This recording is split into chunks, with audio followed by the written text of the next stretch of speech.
Hey friends, Pastor Michael from Organic Church, here with Sydney Erickson, Don Reed, Beth Jarvis, Nick Offolter, and Pastor Roger Deerdorf.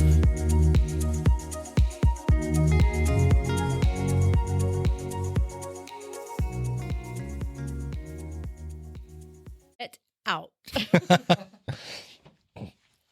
Do you mean that to Roger? You want him to get out? No. Is it because he smells bad? No.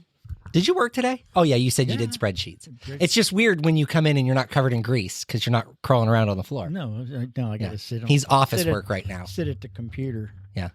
Like it's here. Yeah, and I was going to say, and that's an exact representation of what he does. Is that where you work? Is that the name of it? What? The shirt that you have on now? No. No. Okay, because that's on the new route that I. No, that's in Philly. Yeah. Yeah, you're in Gnadenhutten. Gnadenhutten. So I went into the post office today and she was back there. So Yeah, she told me she took off. Nice one. She just took off like a week. oh, Where's the little so kid? she's not leaving. No. Oh, good. No. Because I said to her, do I have an Amazon box? And Actually, she's like, I was in there whenever you went in, came in, but I was by the AC thing running because they started talking about like a wedding and it was this Saturday. I'm like, wait, are you talking about Beth? And they're like, yeah. I'm like, oh man, I missed her. but they're like, yeah, you have stuff from Amazon. Yeah, they're like, did you bring More the than pickup one? truck? Yeah. I said, I think I might be done. There's a couple coming tomorrow. And Chuck's like, yeah. Yeah, okay, done tomorrow, right. Sure. She'll be there Saturday morning before Yeah, noon. yeah. It's fine. So I recorded all of that Oh, great. from the part where you said get out. So all of that, including my accordion with the Post-it notes. So I pivoted on everybody. We had a topic for tonight. I changed it because, well, that's what I do. It's what you do best. It's what I do best. But now I don't have to pick a topic. for next week, for next because week, technically we because we have have it. we have so a you're, topic. yeah, for you're next good. So Sid. I'm one step You ahead of changed the it game. from the one you sent? No. Oh, okay. She had sent want to be one, shocked. and Yeah. I asked to change that. Beth, get up to speed, I was girl. gonna say, get in the ball game here. Hey, catch up. cried all day. She's had a day, Cried all okay? day. Catch up. It's been a bad one. And then they made me wear a mask. It'll all Are you work out. kidding me? That's because you went in and told your story. I know. Yeah, way to Keep your go. mouth shut. See, you should never tell everything. Right. Well, they knew my story when I asked for medication Oh, I see. for somebody. I see. Okay, so tonight we're going to talk about a particular passage of Scripture. We're going to talk about, it's Philippians 2:12. I put 4:12 in our text. Sorry, whoopsie daisy. It's 2:12, which is to work out your own salvation with fear and trembling. I want to talk about it because we're in a season of that, are we not? Yes. Oh, yeah. And so I think this is a great opportunity to share what does that mean to each of us? How do we look at that? And then I want to rock the boat a little bit because that's what I like to do the best. Yes, you. Like to change things up and then rock the boat. Yeah? You like to cause tide waves. Yeah. Well, to me, part of the fun and I don't mean fun like to create division, but part of the fun in ministry is that none of us fully understand what the Scripture means, and we never will. There are people who say that they do and they have all of the answers, but frankly, those are the people that I think are typically pretty crazy, because if you think you figured it out, then why are you still here? Right. You would Right. think if you have reached You've the point arrived. that if you have arrived, Yeah. then you would have ascended into heaven. You wouldn't have even died. You'd have just walked into the clouds. And but so work out your own salvation with fear and trembling. What does that mean? And that was, what did I say it was? Philippians 2:12. Thank you. 2:12. Thank you. I'm going to I want to Sure. find it and actually read it. Maybe if I can do that. Do you want me to read it? Oh, you got it? Yep. Yeah, please. What are you reading it out of? Oh, I don't know what it is. It's off It's off your my phone. phone, so I don't. Go on ahead and read yours then. Well, I haven't found it yet. I don't care which version it is. I just Where's your glasses? like to reference it. I was thinking the same thing. She's over here trying to Listen, read. I've learned how to Pulling increase this my thing. font. Oh, yeah, we already know that. Spreads it up. See that from the International Space Station. Yep. Wherefore, my beloved, as you have always obeyed, not as in my presence only, but now much more in my absence, work out your own salvation with fear and trembling. Okay. Philippians 2:12 NLT. Dearest friends, you were always so careful to follow my instructions when I was with you. And now I am, is that right? Mm-hmm. Sounds like Yep. it. when I was with you, and now I am away and must be even more careful to put into action God's saving work in your lives, obeying God with deep reverence and fear. For God is working in you, giving you the desire to obey him and the power to do what pleases him. It's a much different way of saying, I just closed my Bible. Nice work. I almost feel like they made that a little more easy to understand, but it was very wordy. Correct. Twice as long. Yeah. So yeah. The original. if somebody were to say to you, and I say this to people a lot, people come up to me and they complain about somebody said or somebody did, and I always tell them work out your own salvation with fear and trembling, which is basically mind your own business. Yeah. Right. Is how I use it. How do we feel about that? Well, if they're gossiping, Excuse me. if they're gossiping, then they need to. Well, if they're complaining to you about what somebody said or what somebody did. a lot of times what I get is I'll get the phone call, and this happened to Sid one time. Mm-hmm. Somebody called me and told me they saw her stumbling out of the bar drunk. Yeah. And were you serving on council at the time? I think so.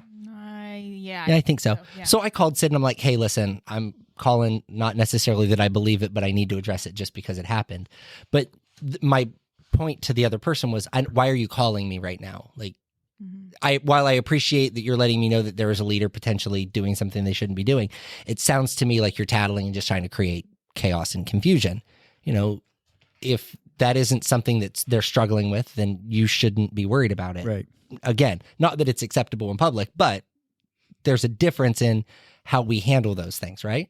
Would we agree with that? Oh, yeah. Yeah. Mhm. Like, I think they could have very easily just called Sid and said, Yeah. hey, I was told this. Is this true? Or I saw you. Or I saw you, Yeah. or whatever the case may be, versus If you're concerned about it, you should be big enough to Correct. go To go directly to to the the person. person. rather than calling and Have telling a them. private And conversation. not that you shouldn't have been involved, but I do believe going directly to the source might have, you know what I mean? Like, Well, it creates a level of trust that you tend to lose in the church because that's how we operate. We operate backdoor on everything. yeah.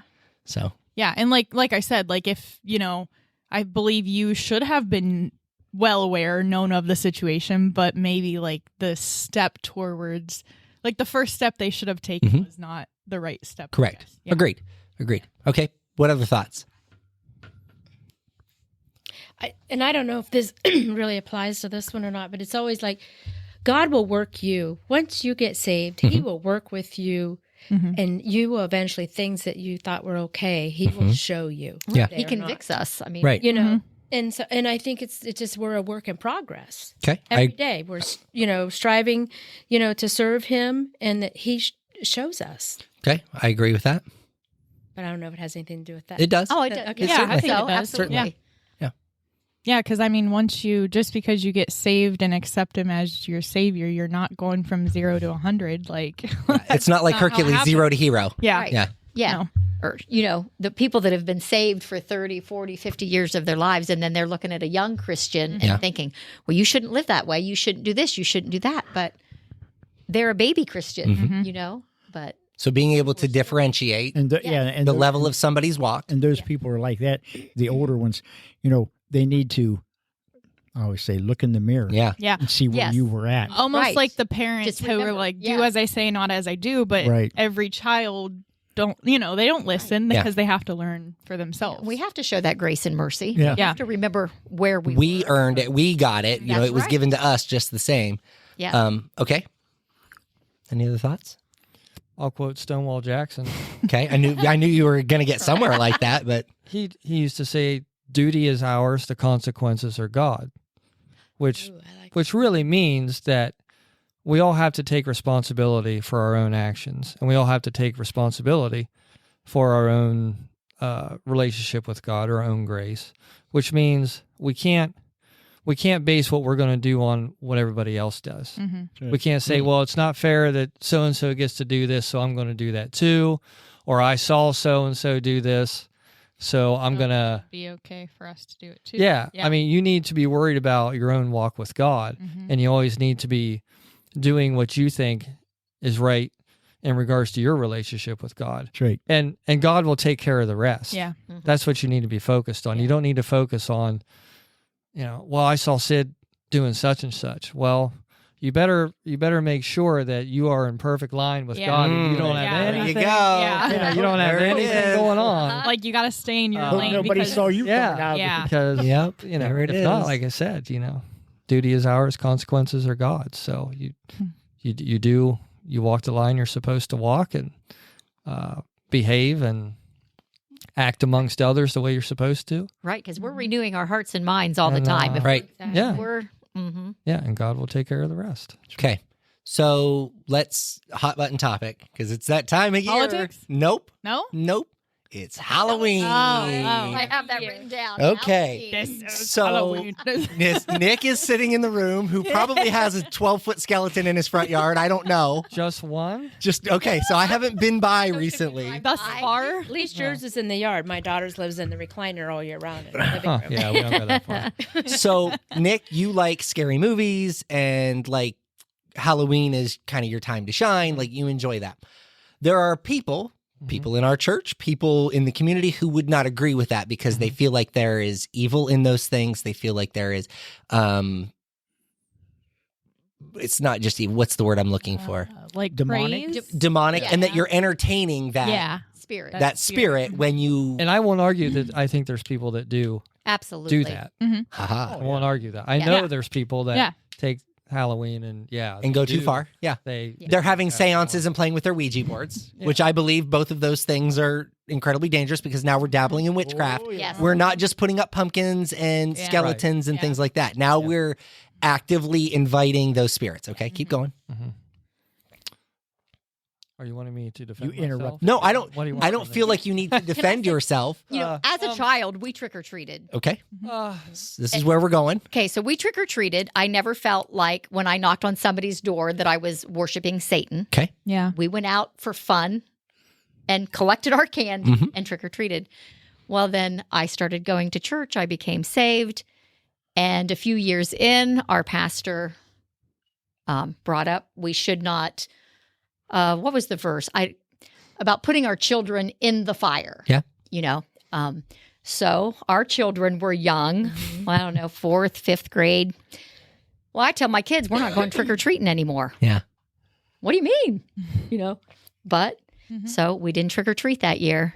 Didn't let them do the school party at school. They couldn't dress up for school. I went and picked up her kids and my kids. We went out to eat for pizza, but the kids were like devastated. What do Yeah. you mean we're not going to Yeah. celebrate? Mhm. So You that should've went went out on and for bought a them couple candy years. bar. I got rid of my Halloween decorations. I didn't decorate with the ghost or the witch or the jack-o'-lanterns anymore. And I still don't do that. I just decorate for fall. That's the way we are.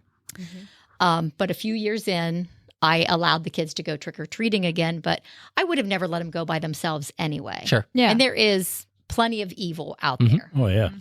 And then the last year that we did trick-or-treat in Janayton, there was this weird person and they were always behind us. And I'm like, okay, this is the last year that Yeah. we are going out. It was an evil presence and I could feel it. Yeah. Oh, yeah. You know, So, where are you on the vote? Is trick or treating acceptable or not acceptable? I'm with you. You make that up yourself. Yeah. Okay. That is Okay. depend between you and God. Because again, I was never worshiping Satan. Sure. I wasn't Yeah. out there doing evil. Mhm. And it just was And our kids never did scary, yucky. Yeah. No. Nobody's gory. Bloody, Nobody's yeah. bloody. Yeah. well, You and know. even at that point, I got rid of Harry Potter. My son loved Harry so Potter. did He had mine. every book in the series. He's next on the agenda. I got rid of them. We had Pokemon in the house. Yep. They were the next thing to Well, Oh. my son, again, another thing that my son enjoyed, and I got rid of all of that. He hated me. Mhm. Oh, I was the worst mother ever. How could you take Well- away my books and my Pokemon? And Clayton, he really liked the Harry Potter. I can remember that I would lay snuggled in the bed with him, and we'd read a chapter every night. And at Christmas, he got all that stuff, and it was the best Christmas he ever had. He always said, "Yeah," till about May when Mom took it outside and burned it off. Was he there? Did he see you burning it? No, he was at his dad's. Okay. so- Well, that's but, better. you know, but Oh no! I mean, I look back on it now, and I wished I hadn't have done it Okay. because I was never in the spirit mind that Okay. I was worshiping, so doing My- witchcraft or Can I say one thing? I think when do kids stop trick or treating anymore? 6th, 7th No. grade? No. High school. High school. Yeah. Okay. All but right. my theory on that is it's the least harmful thing that they could be doing that night. Well, they could be out destroying stuff or whatever. What I was yeah, going well, to see, say. they- You don't want to know never- what I was doing when I was That's what I'm saying. They never trick or Soap in the treated in windows, my throwing age. Yeah. corn, Yeah, corning, soap You in know. the windows, soap and That's my point. windows. Oh, well, and I was going to say, like, toilet paper. their and minds tipping, Oh, aren't that's- mature that's- tipping enough outhouses. to, like, we didn't do that. That's your generation. She's like, just they're- still going. I know. They're thinking of, like, the fun of it. You know what I mean? Yes. Like, the fun and the candy. No, they're Yes. not thinking, oh, let's go. I mean, for the most part, they're not thinking, let's go get an Ouija board and let's go in the Yeah. cemetery. Like, majority won't, especially if they're done around 6th or 7th, like I thought, but I guess I'm wrong. My kids quit in the 6th grade. Okay. I think that's when I did too. But I see, believe. there's a difference in culture. There's a culture shift now. Absolutely. Yeah. Because those high school kids are still very immature. I mean, we were, I don't want to say forced, but we were required to mature much younger because we were going out and getting jobs or going to college and we understood finances and certain things that like now we're not teaching to Yeah. kids. And so there's a level of like immaturity still in high school. I that- 100% agree with We're watching. Mm-hmm. So they're still being, going to trick or treat or whatever. Baby Yoda. That's- Or is it? No, is it It's Dobby? Yeah. Yeah. Does he have a sock on? I don't know. My stepsister made like crocheted Yep. the hat, We- and then she We did that for Easton. Harry Potter. We did that for Easton one year, and Emmett was Harry Potter. Yeah, I might ask her to use it for this Halloween. So, here was my thought on all of that. Well, I'm not finished. Oh, sorry. oh, go ahead. sorry. Yeah. Sorry, Right. sorry, Nick. Wrap- We're trying to stop you. Yeah, I know. I've always had a saying that Satan can only have what you give to him. Absolutely. I like that. So if you want to give Halloween to Satan as his holiday, as some people portray it to be, well, then, okay, you've given it to him. You've recognized Satan as, okay, this belongs to you. Mm-hmm. You can only have what you give to him. I don't know the whole history of the holiday, but one of the main parts of it was people would dress up in those types of costumes because they did believe, because November 1st is All Saints Day. Yeah. And so they believed that the night before is when a lot of evil spirits would be walking amongst the earth. So people would dress up in these costumes to ward off those spirits or to protect themselves from the evil spirits that they thought were out there. Sounds weird. So, it's kind of like a Celtic, almost Irish, Yeah, German they were tradition. hiding from those spirits. Yeah. So they weren't, to my knowledge, they were not celebrating evil spirits. They were doing it in regards to trying to basically ward them off. And the jack-o'-lantern was another symbol of you ward the evil spirit off by lighting a jack-o'-lantern. So it's just one of the, but of course it's mixed across different cultures. Yep. So it's hard to explain the whole holiday. But for me personally, my mom there was always a lot of fun and love in that holiday. And there was never any type of, because I learned more about God from my mom than anybody. So there was never any type of, evil, like worshiping this, worshiping that. It was just a really fun holiday. It was a really fun time of year. And, that's why I choose to celebrate it. But I will agree that I think with anything, there are people that can take something and turn it into something evil. Because they can take it too far. And they can take, anybody can take anything too far. I mean, I even think that about sports. I mean, if you think just about where we are now in the world of athletics and stuff like that, I mean, there's just a lot out there now that it's like, okay, I'm almost getting to the point where I really don't want to watch football anymore. I do because I've always watched it. It's hard to like break away from it, but there's so much about it now that I'm like, I don't even really care to watch it anymore. Yeah. It's Well, just They're so all a bunch of there's- babies. it's become so political, and you see there's so many things that go on. And if I was a Behind Chiefs the fan, camera. if I was a Chiefs fan and they were flashing Taylor Swift every 10 seconds, I would So not be watching. and we that could talk about anymore. Harry And Potter. there are other fans who watch just so they can see how many times they can see Taylor. Yeah. Yes, yes. And I don't have anything against Taylor Swift, but that's missing I the do, point but- of But we could do the that with Harry game. Potter. We can do this with Star Wars. We can do this Okay. on and on and on. In our culture, we could decide that, you know what? Yeah, this is probably not. All of these things are not helping us focus on God. Sure. Yeah. But as long I get it's one of those things. I think it's, there is an argument to be made that, okay, so just because it's good for you, it might be bad for somebody else. Correct. Absolutely. Yeah. Everybody can Right. handle things differently. Oh yeah. So I think there is an even argument for, what you choose. And I don't take any issue with somebody who doesn't celebrate Halloween because they have those feelings. I think if you feel like it's affecting your relationship with God, if it's doing something in your life that is truly, Yeah, if it's making you Right. stumble. then okay, then no matter what it is, Walk away you should, from you it. should Yeah. probably be walking away from it. Mm-hmm. Beth, will you pull up the 10 Commandments for me? Yep. I thought maybe you're pointing at me because I was playing with my ear. No. Oh, I make a I want noise to. like Roger. I was like, I'm going to take it. And I do the same thing for Christmas. I have the big display, and big part of it for me is I just love Jeff Katie's Yes. display as a kid. I love that. yeah. Yes, right yes. down the street. I could Yep. see it from Yeah. my bedroom window. I loved it till I had the apartment across the street. And you couldn't sleep? No. Like Clark Is Griswold's that house? the one by Rite Aid? That's No, No. that's the one out past Newport. Superior Collect. I was Yeah. pretty- Oh, okay. Okay. Yeah. See, the one by Rite Aid, I grew up like 2 blocks away, so we would always ride our bikes down. Oh, down Hookers. No, we've established that's not the No. guy's name.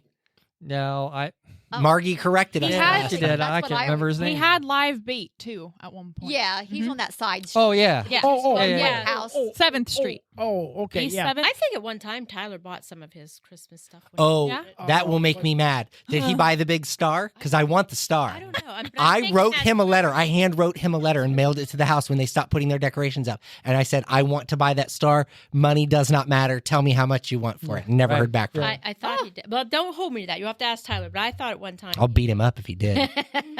But the Okay. joy I see from kids when their parents bring them, and Oh, they see yeah. the Mhm. lights Yeah. and all that. I mean, obviously it's something that the whole family's doing as opposed to being on their phones. Mhm. Yep. Yes. Because that's hard to do It's a nowadays. family Yeah. of Even when they drive down your street the wrong way. Yeah. Oh yeah. Oh, nice job. I didn't know. Well, I did know, but I didn't think about it. It just went the wrong way. So I love that. We're as a only kid, going one so way. that's why I do it. Yeah. The wrong Seth way. was out in the front yard, and as I'm going down the street the wrong way, he's looking at me like, Really? I don't think he knew it was Really? me. Oh, I don't think really? he knew it was me. Yeah, but like I straight up went down the wrong Were way. you in the Tesla too? No, this Oh, was okay. 2 years ago. Okay. We must have been in Alyssa's van, so because we had all the kids. Okay, you got your 10 commandments. Yep. Read them to me. You shall have no other gods before you or before me. You shall not make idols. You shall not take the name of the Lord your God in vain. Remember the Sabbath, keep it holy. Honor your father and your mother. You shall not murder. You shall not commit adultery. You shall not steal. You shall not bear false witness against your neighbor. You shall not covet. Okay, so I want to touch on one specifically, but before we touch on it, I want to ask a question. For those of us who are more senior in the room, looking at Roger. Why is everybody looking at me? Roger, on TV back in the day, Back in the day. black and white TV, 3 channels, you had to get up and turn it. Yeah. You know what I mean? Yep. 3, 5, and 9. 3, 5, and 9. And Okay. you 3, just turn 7, the and 9. antenna. Now, that's interesting all on its own. Why 3, 5, and 9?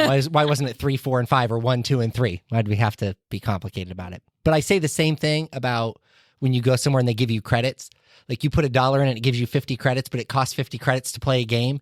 That is 1 credit. Just call it 1. Just yeah. do easy math for me here. Anyhow, what TV shows were you watching? Little Rascals. Okay. Matter of fact, I'm watching them tonight. I watched them tonight. Okay.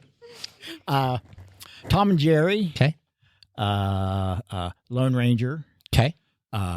What happened in The Lone Ranger? Hopalong Cassidy. Okay. What happened in Hopalong Cassidy? He was always fighting the bad guys. Did he shoot people? No. Well, he did, but he shot them in the hands. Okay. Same with the Lone Ranger. So now let's You advance. never see the Lone Ranger actually. Let's advance to Gunsmoke. Okay. Somebody's always getting shot in Yeah. Gunsmoke. Okay. So my point is, if one of the 10 commandments is thou shalt not murder, and we're showing that on TV. See, the problem is that, in my opinion, we've gotten to the point to where we're telling everybody, you can't trick or treat, you can't do this, you can't read Harry Potter, because all of those things are sinful in nature, right? But we're okay with watching people get murdered in old television. To me, fiction is fiction and fact is fact, right? I'm a logical person, so emotion has nothing to do with it for me. So when somebody becomes emotional over my choice to read Harry Potter or, collect Pokemon cards or to, watch a scary movie every whip stitch, which I can't do because then I can't sleep for days. Same. I don't watch them. And it's not I that did when I was young. I can't do gore. I don't just that just gives me the heebie-jeebies. And scary movies do nothing for me, but I love a good suspenseful thriller. Do you guys remember The Others with Nicole Kidman? Okay, I won't ruin how that ends, but it's a fantastic movie. But at the end of the day, there are ghosts in that movie, right? Am I sinning against God because I choose entertainment when I know that it is fiction and I know that it is not real? You're not believing it. Same with Harry Potter. Can I read a book for entertainment, which is basically a story of good versus evil, and good wins out? And I'm not saying, but I'm not looking at that going, oh man, I hope I get my Hogwarts letter. Man, I can't wait till I get my wand and my owl and I want to go to platform 9. My mind doesn't work that way. It's fiction. Right. Right? So what's the difference there? So if we can have fiction in old Westerns where people are dying and we can have fiction in Harry Potter, why is one better than the other? What I'm saying is that entertainment in general, we could list as sinful. Oh, yeah. Including, and not limited to, social media. Well, listen, I don't know if you did, but I got rid of my cable. I mean, when we were sitting in that church, we had no cable for 2 years. Your kids hated you. They did. I did not get rid of cable. We did. Okay, so think of another one. How many of us in this room? How many of us are there? There's 6 of us. It's 5 because I never count myself. There are 6 of us in the room. How many of us have seen an episode of Jerry Springer intentionally? Watched it, actively watched it. Probably have. Even in a doctor's office or whatever. I don't remember saying I got to get home to watch TV. No, I'm not saying I signed up for it. It just happened to be. I Okay. only watched it And because an episode's 2 girls on. I worked with at Embers, 2 sisters were on. We're on there. Okay, how about Maury? Or how about Dr. Phil. Dr. Phil? All of those And things, almost all of those things are made up. Oh, yeah. Right. Now, there is some truth to some of it, but for the most part, it is made up. Was it you that was telling me about Jerry Springer running for mayor? No, he was the mayor of Cincinnati. Yeah. Yeah, Okay, he was so the mayor I of knew Cincinnati. He ran, but, Yeah. Yeah, which is still bizarre to me because, is he just in the government building and and it turns out that you are the father. It seems weird to me. Yeah. It just seems weird to me. Great show. Yeah. But anyhow, that's all adultery, right? Most of that is based on adultery, and yet we sought that out. How many of us We're entertained by that. Yes. Correct. How many of us sought out soap operas? Oh, I did for years. I remember coming my when grandma would. right. Oh. Our bus would let us off in front of my grandma's house. We'd walk in the house. Grandma would be sitting in the chair, and Days of Our Lives is on. All my children. And we, this was just on a constant loop. And that whole show was nothing but adultery, death, and resurrection. Yeah. Because, They didn't so-and-so have time to died. 3 and 5, I could no longer get anything done because I'm like, and you would tape them so Yeah. you could watch them in the evening. Yeah. But I'm like, this is ridiculous. This is just ridiculous that I'm And you wasting my invest- life watching these shows. so much time. Okay, so when I worked at the Schönbrunn Inn, I had somebody come and stay with me who wrote for Days of Our Lives. And I didn't know that at the time. He's like, hey, I really got to get this faxed. He's like, it's confidential. Can you fax it for me? So I'm skimming through the script. I'm like, can I sell this sucker on the internet? Because it's got all the deets in it. You know what I mean? I didn't know who the characters were or what was important about it. But anyhow, it was pretty cool. Yeah. But my point is that we oftentimes want to point to one person's Yeah. Faults. no, it's not even a fault. Their indulgence, Yes. There you go. right? But we don't want to look at the indulgence that we have ourselves, Of our Right. own. right? And Exactly. so even if it's not reading Harry Potter, collecting Pokemon, or celebrating Halloween, even if it's none of those things, stop and think about those who are gluttonous. Have you ever gone to lunch with somebody who physically has to unbutton their pants so they can keep eating? There are people who don't know when to stop. Yeah. They need to learn to wear leggings. Yeah, they need their stretchy pants on. So Alyssa kept a pair of her maternity pants for a while, and those were her turkey pants. We called them turkey I pants. still have my belt extender. Thanksgiving only comes around one time a year. No, but there are people who then are they indulge in different ways, Right. but that indulgence doesn't feel to them the same as the indulgence of reading Harry Potter. Yeah. Or the indulgence of goodwill alcohol or addictions. drugs. Right. Right. Exactly. Yeah. And let's just be clear. I'm sitting here with a very large cup of coffee, which is like my third or fourth one for the day. This is no different than a drug addiction. That's right. If I don't drink this in the morning, I have a headache by lunchtime. I'm cranky. People very badly. Right. And I will. So it's not like doing methamphetamine or, cocaine or any of those things, but it is still in its own way an addiction. It is still a vice in its own way. And so I can't possibly in my own right mind judge somebody else based on what they feel is acceptable whenever I'm doing things that are probably not acceptable myself. You can How about tattoos and piercings? There we go. I'm covered in those. Oh, you can disagree with them, but you don't. Right. my grandpa was watching. Oh, Jimmy Swaggart. Yes, Jimmy Swaggart. Good old. There's a light I didn't in want the to. window. I didn't want to name him, but I don't care. I'm sitting there. Oh, Jimmy He's Swaggart. got someone calling in about, well, my granddaughter has tattoos, and I'm sitting there with Pat. Oh, Jimmy says, shoot him. Here we go. And he's like, shame on them. And I'm like, oh man, and I'm like, it's here. I am just sitting with him, like, which I don't And even. you're, think you're he pulling was, your sleeves. Yeah, I'm down like, and- no, and I didn't even feel, like shameful or Yeah. anything. The difference is that old school televangelist yes. is going to answer a question based on how much money he can get from that person if he gives them what they want to hear. That's right. Just to be fair. Oh yeah. I'm not saying Jimmy Swaggart's not Well, anointed or whatever, they but even said like, oh yeah, I've called in about this, but like not that specific thing, but was saying like I talked about this the last time I called. Mm-hmm. So like you knew he had like this person had called beforehand. Yep. So yeah. Trivia question. yes, I already know it. What two famous musicians are cousins of Jimmy Nikki Swaggart? Gilly, Jerry Lee Lewis. Very good. Very good. Really? So, fun fact for you, I just shared that with somebody else the other day. I saw a picture of Jerry Lee Lewis and he was young. And I was like, man, that looks a lot like Mickey Gilly. And they're like, really? I was like, yeah, they were cousins. And they're like, no. I was like, yeah, and Jimmy Swaggart too. So all very gifted pianists, which is fascinating to me, all in that family. Yeah. Okay. Should I shake it up now? Yep, let's do We it haven't now. shaken it up already. Do some Taylor Swift and shake it off? Yeah. I really despise Taylor Swift. And now let me tell you why I despise Taylor Swift. It has nothing to do with her personally. It has everything to do with her publicly. Like, I don't know her. I'm sure she's a sweet girl to her family, and I'm sure she's wonderful to the people that work for her. She just needs to stay in her lane. Exactly. Yes. Shut up. Yes. I don't need you to tell me how to think, Yeah, right? stay in your And lane. here's the thing. My daughter loves Taylor Swift. She's young. She's impressionable. She hears Taylor Swift talk about who she's going to vote for and who we should all be. And now my daughter, cousin, 66, loves Taylor Swift. I don't get it. I don't get it. Now, We're on vacation. She had to go to the room to watch the football game. so that she can see Taylor Swift on the she doesn't care about football. Yeah. My wife jokes. We watched the Chiefs game last week, and we watched it to watch the football game. But my wife keeps telling me she's going to get a T-shirt that just says "Go Taylor's boyfriend" because she doesn't actually care about football, but she watches it because we enjoy watching it. Which, by the way, I want everybody to mark that down on their calendar. I have watched every Browns game, which has only been 2, but watched both of those. We're watching all of the Chiefs games this year. Like because Easton plays, we're so much more invested in the sport. It's a lot of fun, actually.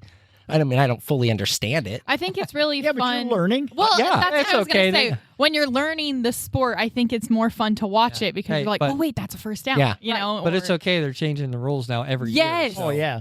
Oh, The kickoff. Even I don't understand it.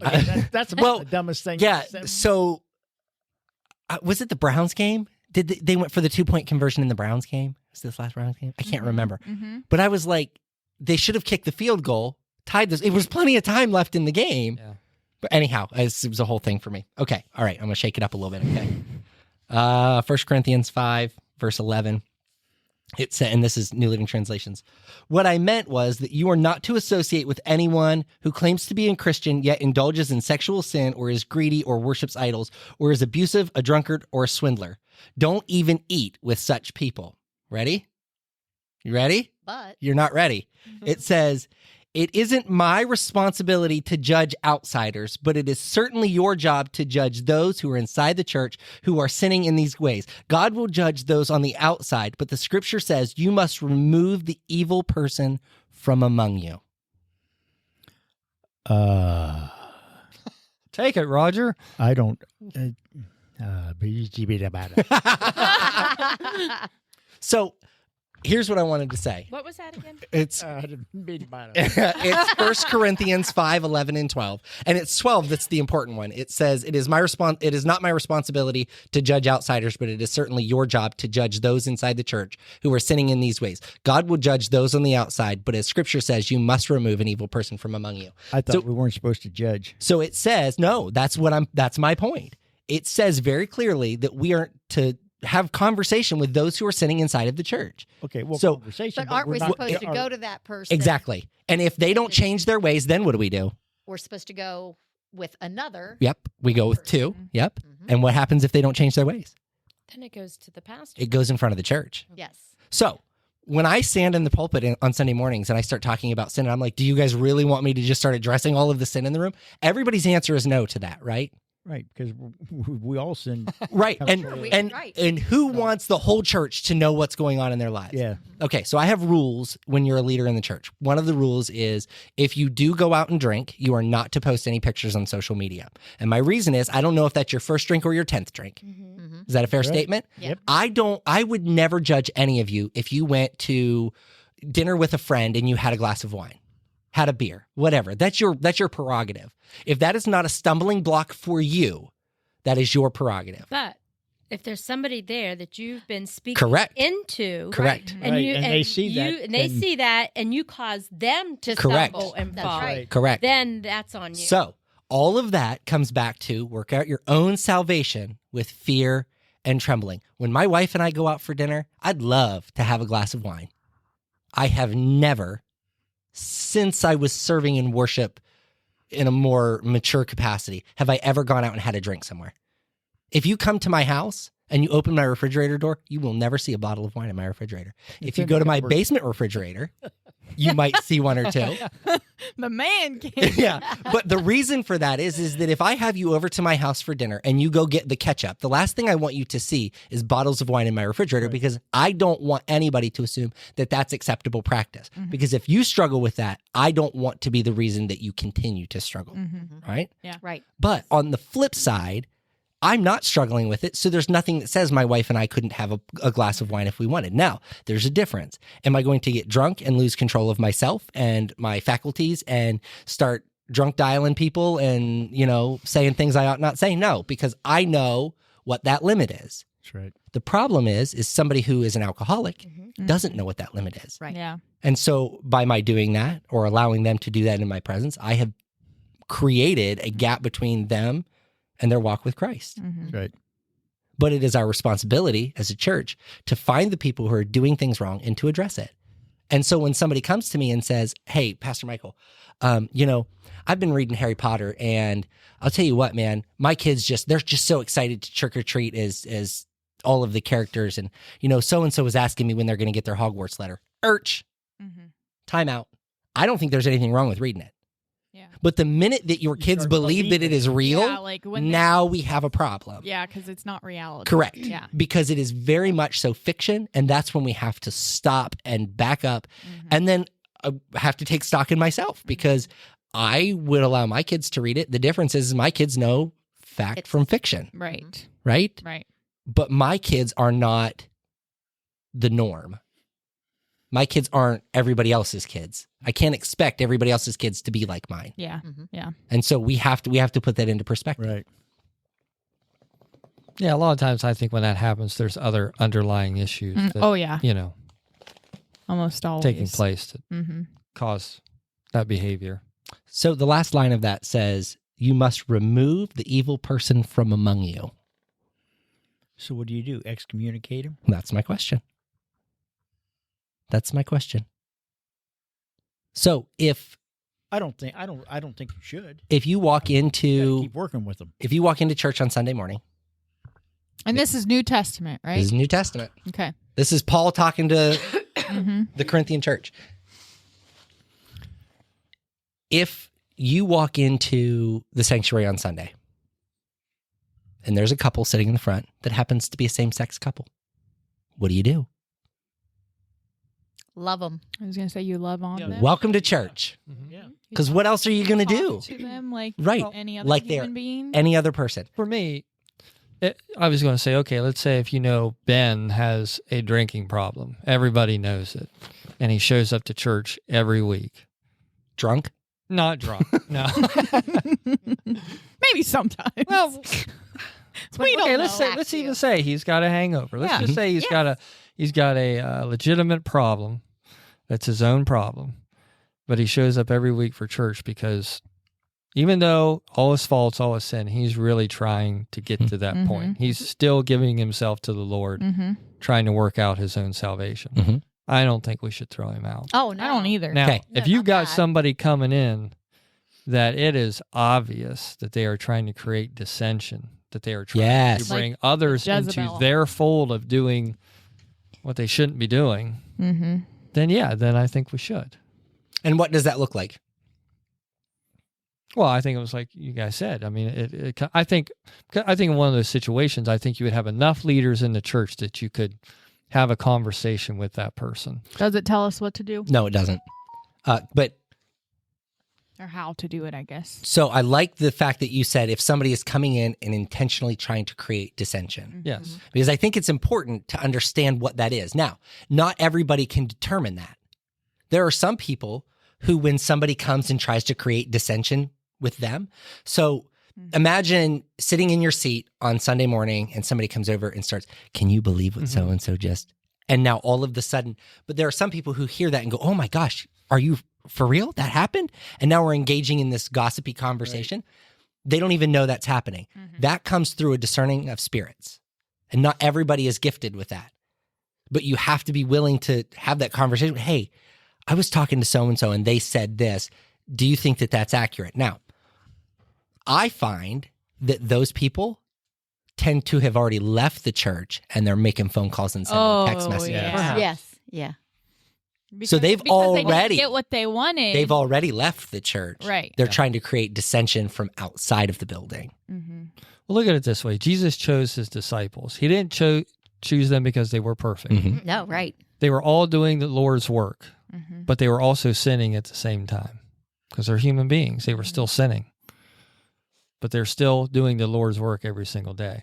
But I don't think Jesus would have tolerated one of those disciples coming in and creating dissension among everybody and trying to destroy his mission. Well, so I think that's sometimes the way we have to look at it is, Jesus picked all these people for a certain reason. He didn't pick them because they were perfect. He knew that they were sinful. He knew that they were human.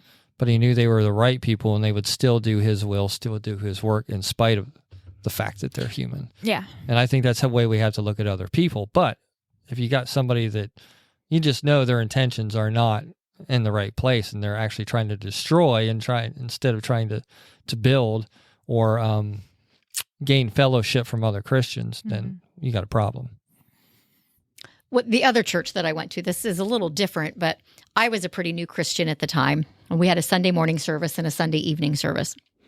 And so, of course, there were elders or deacons, whatever they called them. And this was Old before people. Yeah. You said under. Elderly. Legacy. I think they members. call them deacons at our church. But anyhow, there was a husband and wife combo. They were probably in their 60s at the time. Like I said, I was 30. But we had a family that started coming to church on Sunday mornings, didn't dress the best. They didn't have money. So clothes were dirty, sweats, T-shirts, that type of thing. So after the service that morning, this couple went to the pastor and said, "What are we going to do about that riffraff that's coming into the church?" Pastor said, "Well, what do you mean?" And this family just said, well, they're dirty. They're coming in sweatpants and T-shirts and bare feet. We can't have that. They have bare feet? Bare Wow. feet. I've never seen anybody with bare feet. Only human feet. Right? We can't have that. We can't have that in our church. And so the pastor said, "Let me go home and think about that. We'll discuss it tonight at Sunday night service." Sunday night service, here comes the pastor walking down. With no shoes on. Well, he didn't. He was in his bare feet, but 2 buckets of rocks. and he walked down the aisleway and he got up to the pulpit and he dropped those 2 buckets of rocks. And he said, the first of you without any sin, Yeah. come on up here. And He even said, we're not doing anything.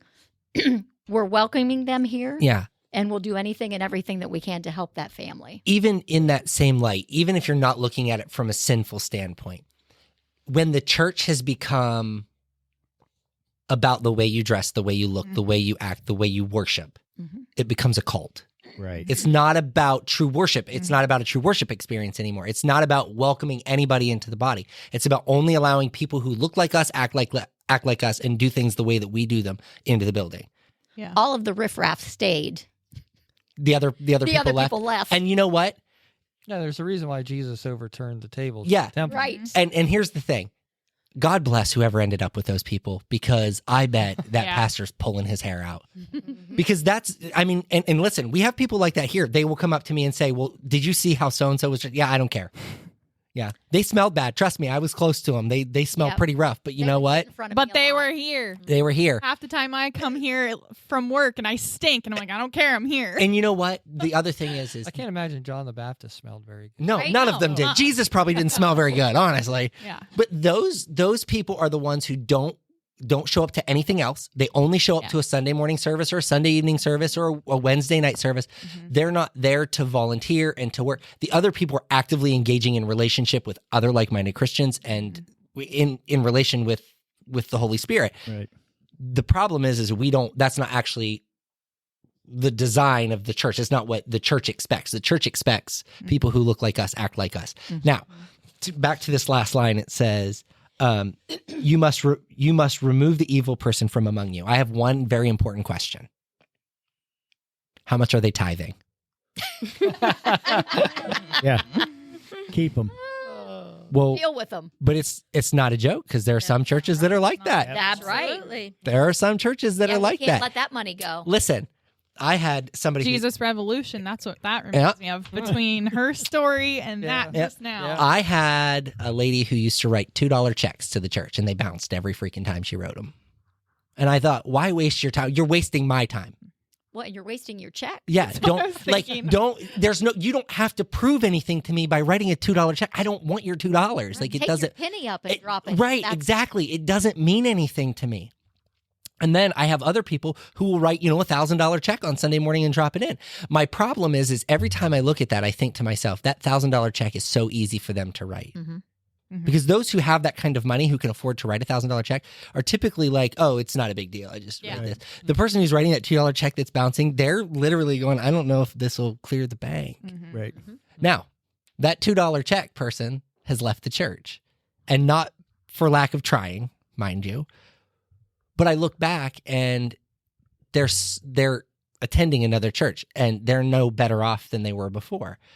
And so while I appreciate them giving from their nothingness, I realized that they weren't actually giving for the right reason. They were giving to write the check to make it look like they were doing the right thing. And so I felt sympathy for them because that check wasn't clearing. But when in reality, they were writing that check because they wanted it to look like they were doing what they were told to do. That's not what this is about. And so now they're in another church. I know the pastor, and they're not flourishing there. They're struggling there just the same as they struggled here. And it's nobody talks to us. Nobody wants to be our friends. Nobody likes us. There's a reason. That's right. Because we're not invested in the same social situation that you're invested in. I don't want to know about all of the bad things that are happening in your life. I want to pray with you. I want to be prayerful with you. But if every time I talk to you, you give me every bad detail that's happened in your life, but you can't tell me one good thing, it tells me that your focus is not on the right thing. Right. Right? And so when Waking up saying good morning or you're waking up saying, oh, here we go again. right. And the thing is when we are working out our own salvation with fear and trembling, that is part of it. It's That's waking up. mindset. It is waking up with a mindset of positive forward motion, not I'm stuck in this and I'm never going to get out of it. I am notorious for unfriending people on Facebook who are negative. If you are negative every post, I just remove you because I don't want that in my life. And my wife's like, you can just like unfollow them and you don't see it. I'm like, nope, Don't care. no. And my reason is why be fake about it? I want you to, because listen, I think I have like 568 Facebook friends, something like that. It's a very low number compared to most people. But I want to be honest with you. I don't like most of those 568 people. It's true. I know them in passing, but the people that I know, I fellowship with regularly. Right. Talk to them via text or on the phone or in person. I don't need to be I don't need to have a fake Facebook friend just because I feel like, oh, it gives me the social status to have, 5,000 followers. I don't care. I don't need you to follow me. I need you to follow Jesus. I don't have 5. Actually, you do. You just don't know it. Well, that's fine. Because people friend Roger on Facebook all the time, but he doesn't even know how to get to it. So I think Linda monitors his Facebook. he's not kidding. I don't know. Oh, guys, I never hit record. I'm just kidding. I was going to say, no, not another good one. Another dud. Yeah, that'd be bad. That'd be real rough. What other thoughts do we have? I think this is I We wanted stayed to on say, topic. what is the old saying that your work reflects your attitude? Uh-huh. Your attitude reflects your work? Yep. Which one is it? Well, either way, it works. Right. Yeah. Yeah. Either way. Yeah. And again, like I said, duty is ours, consequences are God's. We have to do the work. Mm-hmm. We always have to be willing to do the work. If we're not doing the work, like you said, if you get up in the morning and you got nothing to be grateful for, you got no positive energy, if you're not thanking the Lord for anything, and it's just, it's going to reflect in your work. It's going to reflect in your life. Have you ever met a person who can say negative things with a smile on their face? Oh, yeah. Oh, yeah. Oh, yeah. Definitely. Yeah. Like they're glad. Like they're glad to give you they- bad news. happy They're to glad get to tell you Yes. that their spouse is cheating or that they can't make their car payment Or somebody's Love made a living in mistake that at work. drama. Yes. Like, Yeah. they're so Like, happy. to oh, tell it's you. yeah. mind-blowing to me because what it tells me about that person is they live in that. Yes. Yeah. They live in it. They live for it. Yes. So this is a phrase that I use at work a lot with my supervisors. Anybody who's on my executive team, I say this to them regularly. I want you to work on that, not in that. It's a big difference, right? Oh, yeah. I want you to be standing over top of it, looking at it, going, how do I solve this? Not in there pushing buttons and pulling levers and moving pieces and trying to do it yourself. The idea is that you are developing other people to do it, Yes, right? yes. That is the epitome of discipleship. If we are creating disciples, we're working on that, not in that. That means that when it tells me I shouldn't have meals with people who are sinning, that means that I need to be growing these people over top of them, not just in with them. Because what happens when I start to just fellowship with them all the time? You become one of them. I'm no longer on it. I'm in it. You Yes. are s- And now they look at me as one they can As come one of them. to and complain. Mm-hmm. So that lack of Get sucked. that lack of respect for office Yeah. becomes more and more prevalent with people who are used to just being your friend versus being a student. Right. And I don't mean like, Mr. Miyagi, wax on, wax off student. I'm talking like when people see my wife and I's life, my hope is that when they look at us, they go, wow, they've got it together. Now, we're like ducks, okay? On top of the water, we're gliding. But under the water, our feet are going 100 miles an hour. But it's not that we want to live a fake life, but we want people to perceive our ministry as something that is easy because his burden's light. Yeah. So when I have struggles that are earthly struggles, I don't need the world to know about those things. So I don't have to go to social media and post all of the negative things that are happening in my life. When my wife and I get into a disagreement, do you think we go to social media and we post about it? Yeah, that's terrible. You No. get somebody who will just rip their significant other on Facebook and then delete the post. Yep. Yeah. Yep. Oh, I that's why I screenshot. I those screenshot him. High five, Sid. High five. I do the same thing. And then whenever they divorce and they're all talking about like, oh, this guy's such an a-hole, blah, blah, blah. I'm sending them all the ones where they said they loved them. And they're like, but that was right after you said you hated them. So just so we're clear. Well, I do throw Jarvie under the bus sometimes on Facebook, but it's usually in great humor. Well, and it's funny that you say that because when you were saying that sentence, I'm like, yeah, she's probably doing it jokingly because Yeah, if that's he what gets you your do. humor, Like, Right. I know that's That's how you Yeah. are with him. Yeah. So, that's different. Like And- that we need two boats. That one might be. yeah. Well, so my wife, I had posted something about on my Elvis page. I'd posted something about a new jumpsuit that was coming, and I said, "Hey, did you know that Elvis had X amount of jumpsuits during 1973 and 1977 when he was doing stage performances?" And my wife commented on that and said, "Just remember, we're not trying to be like Elvis." Jokingly, like you're not getting 700 Right, jumpsuits, right. right? Okay, but somebody took that offensively and they're like, oh, you don't think he's good enough to be like Elvis? Oh. And they didn't mean like she meant buying 700 jumpsuits. They took it as like That my she was impersonation putting is not down. good. And so it was like, I was like, wow, it's wild how fast people will leap to the, Oh, yeah. like the The 10th negative. degree. Mm-hmm. Yeah. It is. Some people, they just don't know how to handle it. Some people can't take a joke. No sense of humor. No sense of humor. Right? Mm-mm. Well, it's a good thing I got a good sense of humor. No kidding, right? Yeah. I mean, Hey. you just cut a hole in the wall back Yeah. there. Off topic, but I can't remember if you and Alyssa have done a podcast about politics. We have not yet. You should. We should. Yes, you're Are right. you really going to go down that Yeah. rabbit hole? Call to action Yeah. because I need to share it with Yeah. some significant Listen, others. I will tell you what, my wife and I are polar opposites. Now, we have both come to the middle quite a bit. Like, we can agree on some pretty common sense stuff. Like, there are just some things that it doesn't make sense of arguing about. But let me just say this. And I guess even not even your values, just kind of how you meet in the middle. Yeah, and how because- you talk about these conversations and you come in it. We are very different people when it Yeah. comes to politics, when it comes to social Yeah. situations in general. Mhm. Like, we do not see things the same way. Now, again, we have both come to the middle, very much so. And part of that was me accepting that my wife experienced things in life that I never had to experience. Mhm. Okay, so my wife is biracial. Obviously, everybody in the room knows that, but the people listening may not. My wife is biracial. Her dad passed away when she was very young. Mhm. So her dad was black, her mom was white. So the black half of her family, she didn't know very well. But there's instinctual things that like, Mhm. and one of them is this, and this may blow some minds. I don't know. Did you know that black people count people in the room when they walk in the room? Mm-mm.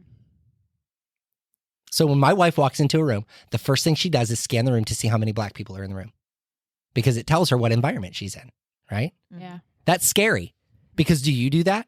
No. No. We don't have No. to, Right. right? Well, yeah. So when I learned that about my wife, I was like, wow, that makes a difference. So now when I walk into a room with my wife, guess what the first thing I do is? You look around. I count how many black people are in the room. Mhm. And it has nothing to do with race as much as it does with her being comfortable, right? That's wild to think about.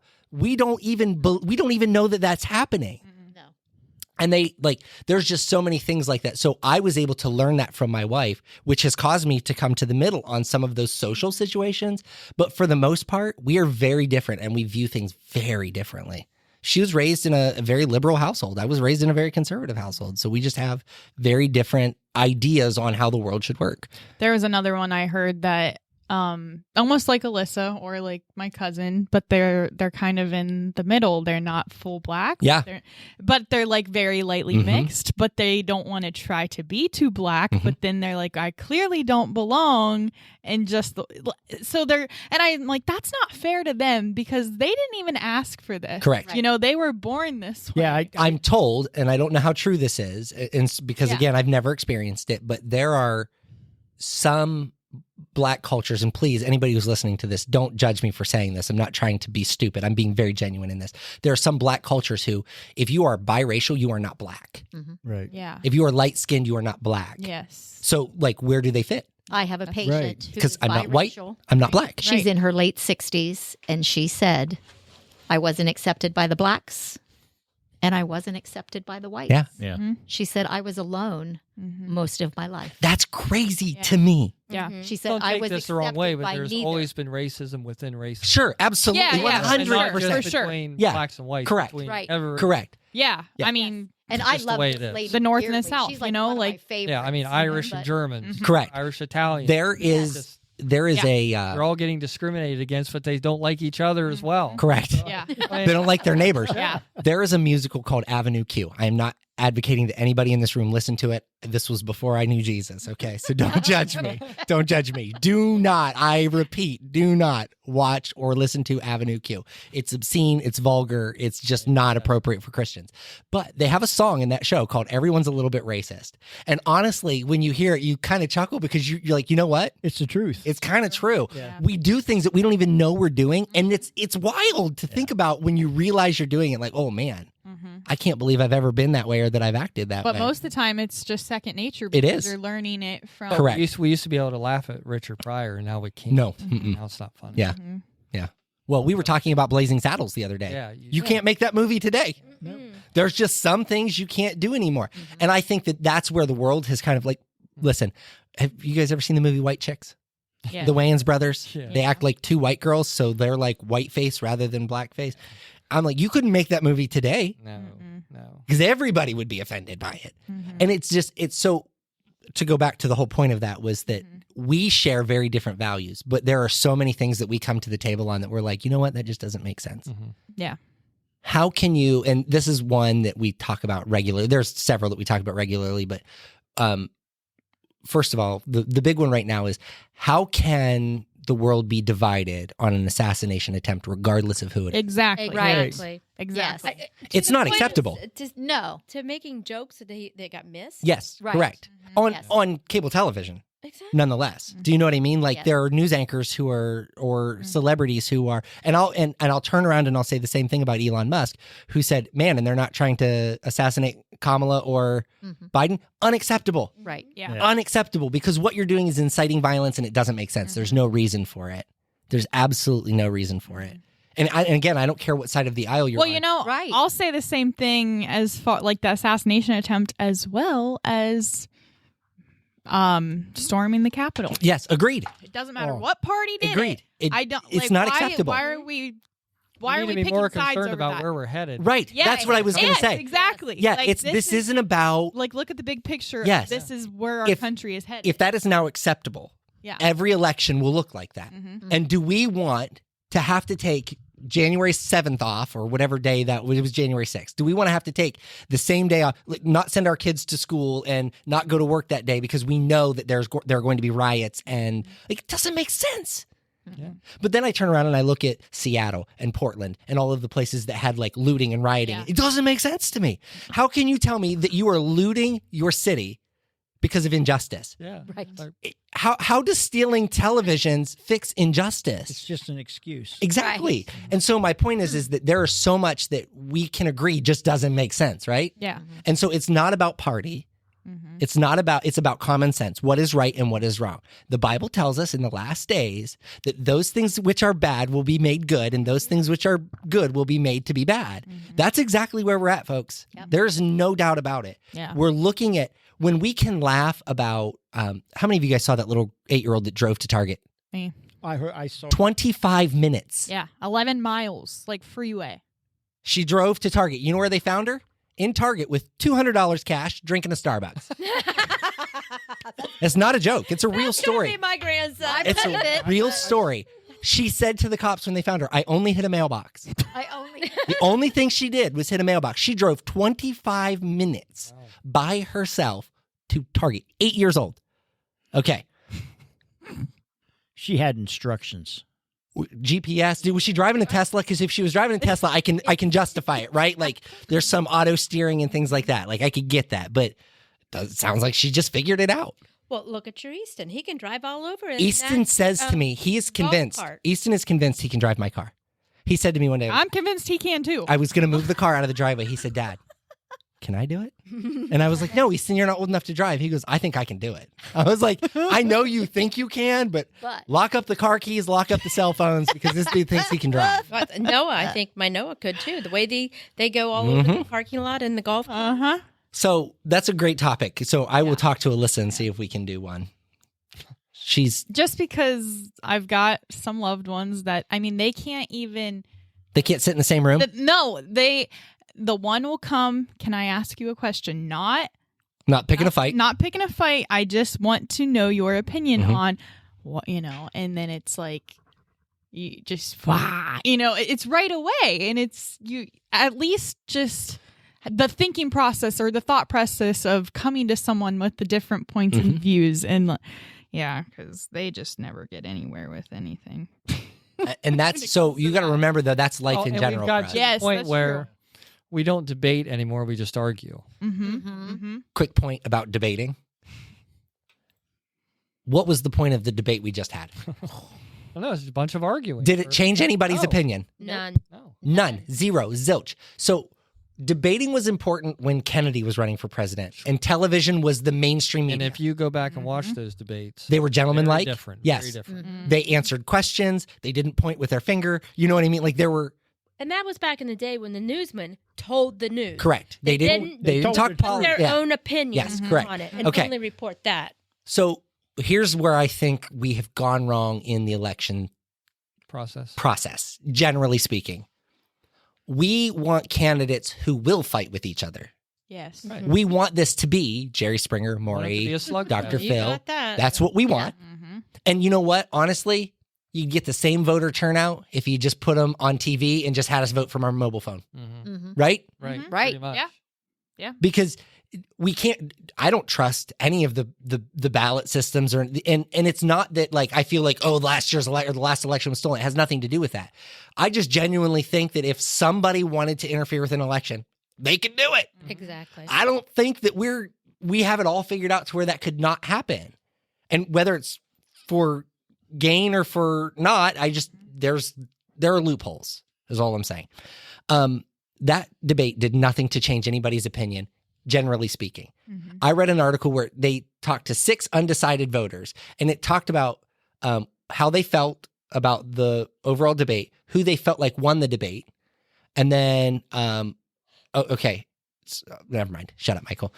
Who they thought won the debate, who they were originally planning to vote for, and who they're voting for now. None of them flipped. None. Some of them said the other person won, but they're voting for this person, and they're still voting for that person. You know what that tells me? It was an absolute waste of an hour and a half of our time. Both candidates are doing very poorly. End of discussion. And the problem is we're a sometimes two-party system. Sometimes I think, like you said, these reporters now, they're feeding them these questions because they're enticing them into these arguments. Well, yeah. Oh, yeah. They're Yeah. They're Like stirring the pot. they turn back around like, well, I want to go back to you stating this. Yeah. I'm like, wait a minute, we were already Yeah, through they're that. just poking And I don't think one of the things that bothered me about the last debate, and this was my opinion, Vice President Harris would say something, and then they would go back to former President Trump, and he would try to talk about whatever it was, but he would never get to the point of whatever the actual question was because he was too busy defending himself. Yeah, he did almost every time. Yeah, but the thing is that felt like bait, right? Right. Like and that was her point. That was what she was trying to do, by the way, because she's a prosecutor. All she needed to do was get under his skin and get him to just ramble incoherently, because now he looks like he's inept. That was the point. And she did a fine job of that. And there's no fault in anybody who he can. was doing good for a while. Yes. There's. And Nick, Do you know what she? Do you know when she got him? This is the cats, because no. It wasn't the cats cats. are safe. It wasn't the cats. It wasn't the cats. Do you know when she got him? When she talked about the size of his rallies and that people were leaving and falling asleep. There's one thing you don't say about Donald Trump, and that's that his rallies are small and that people will leave because that's where he prides himself. People weren't entertained. Yeah, and dude, you could almost bored. see his skin go clear when she said it, and he was over the top right at that moment. Because they're bored. They don't want to be there. Yeah. And so I just like the whole thing felt like it was staged to just be dramatic. And so then I went back the following day because we only watched a little bit of it. We did not finish it. And I went to all of the major news channels, CNN, Kamala wins, Fox News, Donald Trump wins. And I'm like, how? They couldn't have both won. It's a matter of opinion, and you won't change that. And so what we have to do as, first of all, Christians, we have to be okay with not always knowing what God is going to do next, right? Yeah. Right. And so I'm going to cast my vote how I feel like I'm supposed to cast my vote. But I'm also going to say, hey, God, whatever you got coming, I'm going to be ready for. That's right. Duty is ours, Right. consequences There are you go. God's. You are going to vote who you're going to vote for, but in the end, He's God on is the in throne. control, Yeah. Yep. regardless who it. Yep. I look back at Old Testament when the countries were just so out of whack, living so sinfully, and he allowed that person to become king. Yep. And then the punishment comes. And then I was Yeah, going to you're say, right. and then the Then punishment comes. Yeah. Yeah. Yeah. Then the punishment So- comes. And those freaking Israelites, 7 years, we're good. We're good for 7 years. And all of a sudden, here we go again. 7 year it. Yeah, here we go again. And I bet that's where that. And every time I read that stuff, I'm like, And again, hindsight's 2020. We're living in it. We just don't know we're living in it. You know what I mean? Like, we don't realize all of the sinful things we do realize it, but we can't get the world to realize it. We can't get everybody else to realize it. Yeah. Well, Obey God, not human authority. Yes. first time we had a civil war is because we had a group of people who refused to accept an election. Yes. Mm-hmm. I mean, that's just the way it was. How it was. Yeah. People were unwilling to wait 4 years and to keep doing their duty and keep doing what they think is right within the government. They just decide, okay, we're going to leave. We don't accept this. We're taking our ball. We're going home. Yep. And that's a big reason why the war began. And we're kind of veering back towards some of those same mistakes. Do you remember when in Congress, and I don't remember when this was, but like these weren't like career politicians. These were farmers that were being elected to Congress back in early Congress days. Kind of like, it reminds me of Yellowstone, like they have like the county like board, or maybe it was the state board, but it's all like these hard farmers and stuff. And like, well, be careful about that, because a lot of people that were going to Congress, they were more wealthy, more powerful people, because you do have to understand that not every man was allowed to vote. It was only men of influence, men who were chosen within that society that were allowed to vote, and the more poor people and things like that, they were left out of that. But when they would get there, if they didn't agree with each other, they were arguing, shouting, and sometimes even Holding dueling. weapons. Yes. Mm-hmm. Like that's what. So here, and what I think has happened now is we've created these committees and these subcommittees and these subcommittees and these subcommittees and these subcommittees that get nothing accomplished, right? Like, how many impeachment inquiries can we do? Yeah. I mean, it's just burning money at this point, because what are we paying these But guys? I can't imagine if there had been social media during the Civil War, because they would come with knives and pistols into Congress, and they would have flat-out fights and brawls. Can you imagine that? But it happened. But my thing is, what I was going to say is the difference in that world is that if you walked in there and you called somebody a such and such, you better be prepared to get beat up. Like, you better be prepared for that fight. Yep. Now we go in there and we want to be gentlemanly. And I get that that's necessary. But there's a certain, like, when I feel frustrated, I should be able to voice my frustration. I shouldn't have to ask for time from the chairman, and like we need to debate. We need to have real conversation. God forbid if you did voice your frustration. Oh, he's crazy. Yep. He's crazy. Yep. No. Yep. And then they try to shoot me. Yeah, he is. Yeah. You know, when you was talking about the assassination attempt, I seen a post somebody put. I think it's is it James Jones that had all those people drink the cyanide cola? Yeah. Oh, yeah. Yeah. Or he said, well, there was an assassination attempt on his life. And when I read that, and I thought, well, look how many lives it would have saved. Yeah. And then I thought, no, I can't.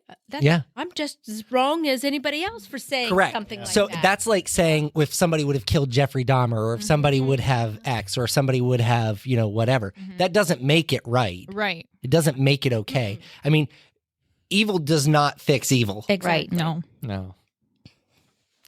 Mm-mm. But I thought that was pretty low. Well, yeah, for sure. Now, I wanted to just circle back real quick to the original topic. What we were talking about when we first started the conversation. Just because I had this thought last week because of September 11th.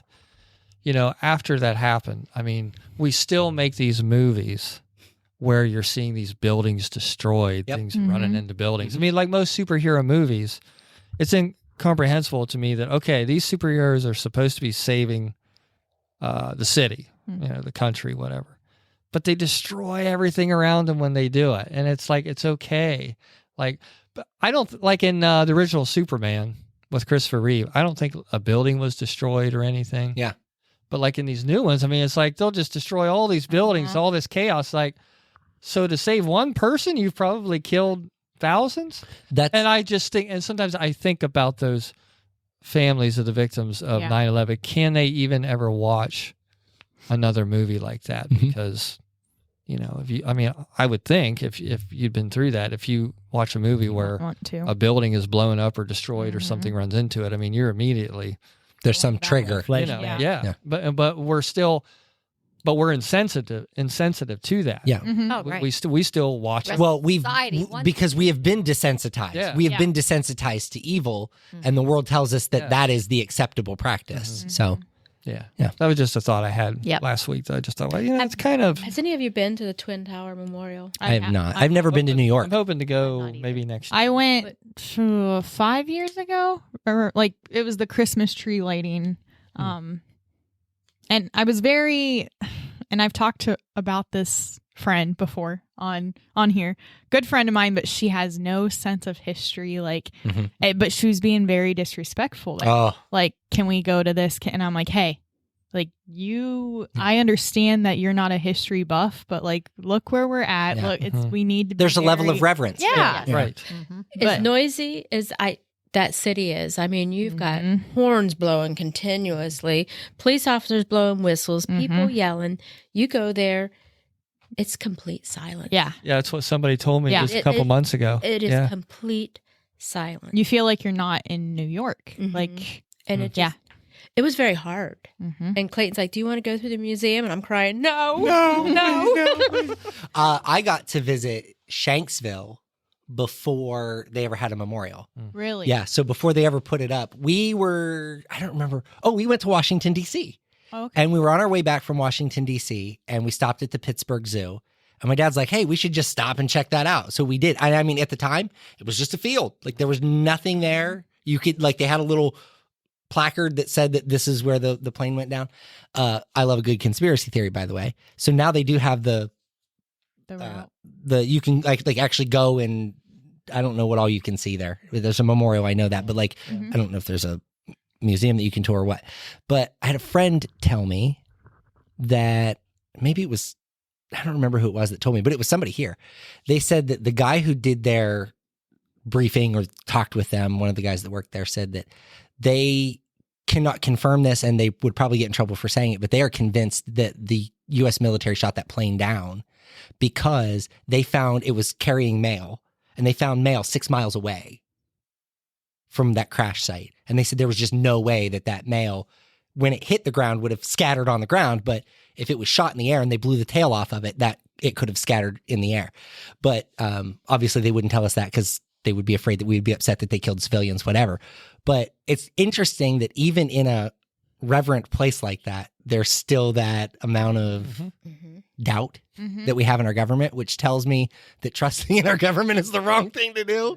I'm just going to rely on Jesus because Amen. I don't really know that I can trust the government anymore. Yeah. Anybody else have anything fun before we part ways? No, just back to, the verse. I really do think that as you grow in your walk with Christ, he will just peel you back and show you. You're transformed what from you glory to need glory. to get rid of. Yep. Yes. I've been in this kind of period of waiting, and we laugh about my jokes on the boat, but I'm telling you what, some of that stuff that's on TV, and I'm like, Jarvie. Yeah. And he's like, what? Well- I'm like, that's nasty. Change that channel. We have Netflix at home, but we have, all of our kids have Netflix kids accounts. So it's PG and under cartoons, like young stuff. Big Elvis fan, obviously. There was a Netflix series made called Agent Elvis. And Elvis was a superhero. Now, Elvis loved superheroes most of his childhood, and he was really obsessed with the idea of being, who was it? Captain Marvel Jr.? Captain Marvel, I Yeah. think. Yeah. Okay. So anyhow, Did he have the lightning bolt? the lightning bolt, yeah. So he was obsessed with that. So Priscilla took it upon herself to have this cartoon made that would make Elvis look like a superhero. He was a secret agent, fighting crime, whatever. But it was not on Netflix Kids. It was only on regular Netflix. So I told Easton he was not allowed to watch it because he desperately wanted to. I said, I want to watch it first, and then I'll let you know if you can watch it. 45 seconds into the first episode, F-bomb. You are kidding. And it was nonstop the entire time. And I just told him, I'm sorry, buddy, but you can't watch it. And he was so disappointed because he was looking forward to that. The problem for me is that the legacy of the man that we knew was not one of vulgarity and all of those. And so to take, in my opinion, that legacy and dumb it down to something so trashy, they didn't even renew it for a second season because nobody would watch it because it was so bad. Good. It was so bad. So, it's disappointing to me that we get to that place. But anyhow, I was saying that to say, on Netflix Kids, while that's not there, there is a show about Fallout Shelter. Anybody ever heard of the game Fallout Shelter? So basically the idea is that there's been a nuclear holocaust and you are building a shelter and you're helping the people inside of your shelter survive. You're Is building. that the one where the cowboy didn't have the face anymore? Yeah, he's a ghoul. Yes. I mean, he's tracking something down. Yes. He got, okay. No, Yes. So it's a weird, I think I know. the game, you don't know any of that stuff from the game, Mm-hmm. but there's a show that they made about it. Yeah. And so it's on Netflix Kids. So I was like, oh, well, if it's on Netflix Kids, you can watch it. No big deal. So Easton starts watching it. I'm behind the couch. Mhm. So our dining room, living room, one room. I'm sitting at the table and I'm working. And I look up just in time to see a fully naked butt on the screen. Yeah, it's not for kids. And I'm like, all right, we're going to pause for just a second. I'm going to We're not going to pause on this image. Well, though. I didn't even tell him to stop that. Yeah, I said, yeah. I'm going to see where this goes. Cause obviously Okay. something's happening. Mm-hmm. And they start talking about sex. And their job when they get married is to reproduce so that there can be people in the vault. And I said to Easton, hey, I don't think this show's appropriate. We're going to turn it off. And he's immediately mad because he plays the game and he wants to be able to watch this. Mm-hmm. And I'm thinking, why is this on Netflix Kids? Right. This should not Because be a then kid that's show. one too where the girl's carrying around the dude's head. Don't know. Never watched it. Okay. Well, I Didn't think didn't so. finish it It's beyond definitely not for kids. that scene. And I was like, no, we're good. Like, we're not watching this. And again, I don't think it made it much. Like, it's not in the top 10, that's for sure. So obviously there's enough people that went, nah, hard pass. Well, I think the simple one is it's Mike and Molly. I can't stand comedies. They're just stupid. I have no use for them. She's such a serious person. I like some of that aimless thing. Yes, me Have it too. He likes about that. it. He likes that Mike and Molly, and I'm like, they're just foul. I'm like, ugh, get that drunk mother and that nasty boyfriend off the show. I don't think I've ever seen Mike and the Molly. family sitcom is definitely dead. Yes. Like, Oh, there's yes. No, Yeah. there used to There be aren't kind of like a any. lesson at the end. Okay. Yeah. Fresh Prince of Bel-Air, Family Matters, Step by Step. Let's go through that list of the 90s sitcoms that were good. Sanford and Son. Sanford and Son. Full House. I'm going to join you, Elizabeth. Full House. Yeah. Full House. Those were wholesome and typically had lessons. Always had a lesson. The one that I was thinking about the other day. Little House on the Prairie. Let's go back even. No, I don't want to do that. I don't want to do that. No. I'd rather pluck my eyebrows out. With Tweezer. Yeah, I don't want to watch that. Oh, shucks. Oh, Fresh Prince of Bel-Air. Uh-huh. So I was watching an episode where Carlton and Will go to a pool hall and Will just gets his butt handed to him and he ends up losing Uncle Phil's car. Because this guy, like, pool sharks him hardcore. He lets him win the first game and he does double or nothing, loses the car. Uncle Phil shows up and does it back to the guy and gets his car back and all of this stuff. And he just he threatens the dude. And I was like, that's what I'm talking about. Like the lesson was, do unto others. Right. Yeah. And so then there was another episode of Family Matters that I'll never forget as long as I live. And again, this was not at the time, it didn't make sense to me, but it does now as an adult. Carl was a cop. The Winslow dad was a cop. His son got pulled over and the cops were rough with him. Right. They accused him of things and they were just, so Carl ends up talking to these guys and he basically tells them, stay away from my son. That was all about racism. Yes. Yeah. But at that age, I had no idea because I didn't know any black people. Right. I had no idea. I was like, oh, that's stupid. We knew he the did something wrong. we knew the Cosbys and the Winslows. Right. Yes, you're exactly Yes. right. Yes, Yeah. that's exactly right. And the Jeffersons. Yeah. And the Jeffersons. I knew Wheezy. It's wild to think, though, that it did instill a certain level of understanding for us that we Yeah. didn't at the time understand. So Yep. But now those old ones, like you said, the Jeffersons and stuff like that, they don't bother me. But some of these new ones, I'm like, well, no, I don't think those were ever super vulgar. You know what? I was going to look up and actually let me just do it. Well, now. even like All in the Family. I was just gonna say Oh, yeah. All in the Family. Yeah. Archie was pretty. Racist. Yeah. Yeah. Oh, yeah. Yeah. But But there was a point to that. Oh yeah, you could always. There was an underlining point to it all that you would always catch it in the end. It wasn't just a meaningless form of entertainment.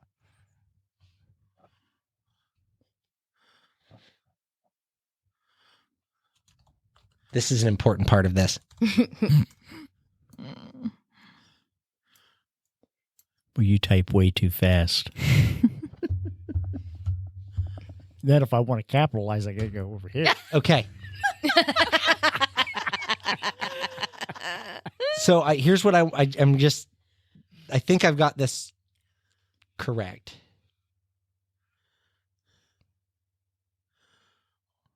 Okay, Saturday Night Live in 1981 was the very first time the F-bomb was on TV.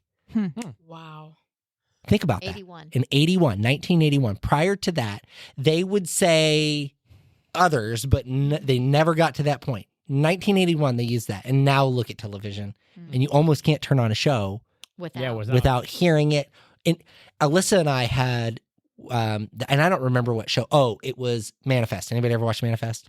I started it. Stupid show. Yeah. Don't watch it. Don't waste your time past season 1. End at season 1 and be happy that it's over. Don't go any further. But I think it was season 4 or season 5 that they had originally canceled it. But Netflix or another station picked it up after that. And immediately you knew that it was no longer. Oh. Because Based now all of from a sudden that. these characters who you've known all of this time are swearing and making inappropriate jokes. And Alyssa was just telling me there was another show that she was watching, and maybe Criminal Minds or something like that, but it shifted to another network and now they're making fart jokes. And she's like, it's just not the same. She's like, it's not the TV that I've come to know. And we knew it with House of Cards. House of Cards. It was about a president who I like House of was Cards. a little bit on the shady side when they originally canceled it because what's his name got in trouble. He said something Yeah. inappropriate, Yeah. so they canceled him, but they kept the show, but his wife became president and he died. That's when it changed to That's what I was another gonna say. network, and it immediately went downhill. I mean, F this, F that. Like, it was just wild. That's how the ranch was. Yes, yes, agreed. I loved the ranch Me because too. it was Me fairly too. wholesome TV, and then all of a Yes. sudden I'm like, this is raunchy. Yes. Yep. Same thing with Yellowstone. I've never seen it. Well, I don't think Kevin Costner's coming back, so I feel like this. But yeah, when Rooster Here. died, when Rooster Yes. disappeared, it was a different show. Yep. Yeah. I didn't even. I've watch never Oh, watched yes. it. Yes. Oh, Yeah. my mom. It was like before Rooster, after Yeah. Rooster. Yeah. Yellowstone. Yep. Oh, no. Oh, The ranch. The ranch. the ranch. Oh, okay. Sam Elliott. Yeah. Oh, I love his mustache, by the way. Yeah. I just love Sam Elliott. That voice. I was watching Cars the other day with Cooper. I'm like, that's Sam Elliott. He's got such a distinctive voice. You know when you Face hear is like, his is it? I'm Yeah. like, listen. He's like, oh, it is. My favorite movie with him is The Mask. Where He's in The Mask. he's where Cher is. That's her boyfriend. Oh. Not Not Jim Carrey The Mask. I was like, Wait what? a minute. Yeah. the one that I cry through. Even I start crying at the beginning because I You know what's coming. That's so funny. Yeah, he was General John Buford in Gettysburg. Really? Yep. Huh. Oh yeah, great part. I think I remember that too. Yeah. Yeah. And of course, Tombstone. Tombstone. Mm-hmm. Sinful movies because they murder people. Yep. Well, Just saying. there we go.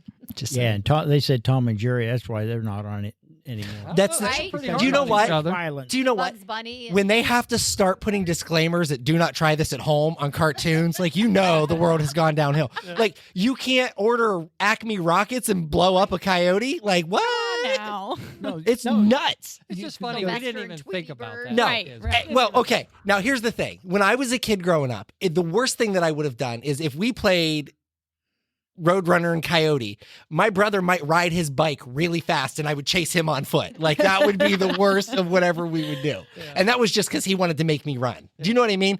Like, there was never a point where we were like, hey, You weren't painting a fake tunnel over a cliff? or hey, do you think we could hop into that Acme magazine and get some rockets delivered to the house and see if how fast we can make these roller skates go? Yeah. We never thought that. Yeah. Now, Oh, I did. when life went sideways, in my era, when life went sideways, when Jackass came out.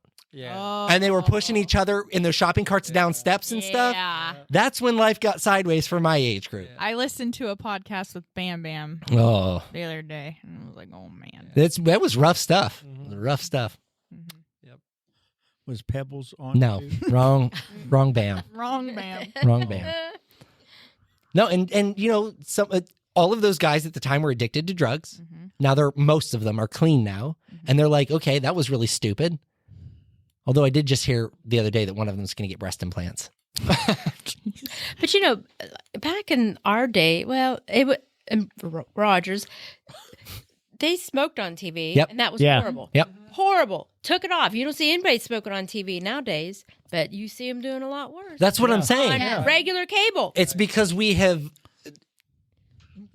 tried to micromanage everything that people are going to see. Here's the thing. I remember when Burger King used to have a smoking section. You guys remember that? Yeah. Like they had this little tiny wall. It was a half wall, wasn't even a whole wall.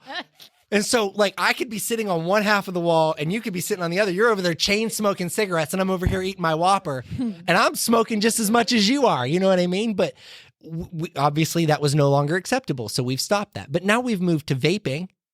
Yeah.